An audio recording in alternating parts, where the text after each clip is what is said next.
So you finally decide to learn AI, right? And you are excited. You type pip install TensorFlow and bam, it's installing. And then all of a sudden your screen is a wall of red errors. Does it sound familiar? So what if I told you that there is a way to get TensorFlow running in your system under 60 seconds with zero setup? Yes, and I mean what I said. So in this video, I'm going to show you the 3 best ways to install TensorFlow. I'll show you the easiest way and the method, the most powerful, and the ones you should probably avoid as a beginner. So there is no error, and I promise you that. Now, installing machine learning libraries like a TensorFlow is the single biggest roadblock for beginners. So because it is confusing, frustrating, and can make you want to quit before you even write your first line of code, of AI code, right? So you don't just need TensorFlow, you need the right version of TensorFlow with the right dependency on a system that can actually run it. Okay, so getting this wrong means hours of googling error messages. Let's now look at it, but it doesn't have to be this way. So after helping a good number of students, I have narrowed it down to just 3 setup paths. Okay, so you just need to pick the ones that is right for you, and I will want you to stick to this video till the end. If you like this video, please kindly like this video, share, subscribe, and leave a comment if any of this works for you. Here are your 3 parts. From the easiest to the most advanced, I will show you exactly how to do each one of them. Alright, so the first part option I'll give you here is Google Colab, and which is the easiest, no installation.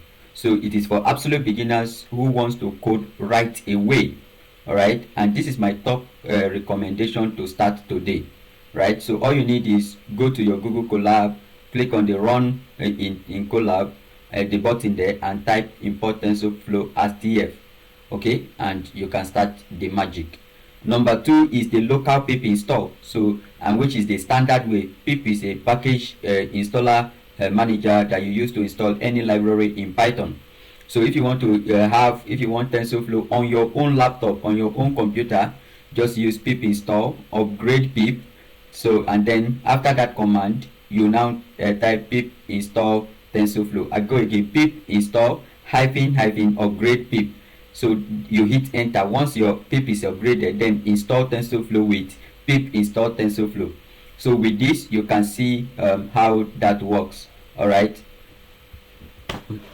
One I will talk about. The next option is the option of using Docker, and the option 3, which is the option of using Docker, is majorly for people who are experts.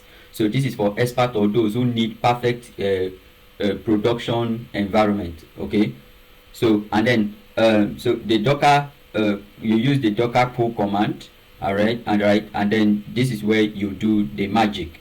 Okay, so for beginners, honestly, I don't recommend the Docker option for you because it is over your skills, like it is above you. All right, so I will advise that you stick with option 1 or 2. Right, now let me give you a recommendation. So if you are just starting out, I would advise that you use a Google Colab, which is the option 1, because it removes all the frustration once you are comfortable. All right, so you can move to the local installation. So forget about Docker for now. All right, forget Docker exists for now. So now that your environment is set up, you are now ready to build your first neural network. We want to see how to build one that recognizes handwritten digits in less than 5 minutes. For the full step-by-step blog post, including the code for that hello world neural network I just mentioned, please check out the links in the description below.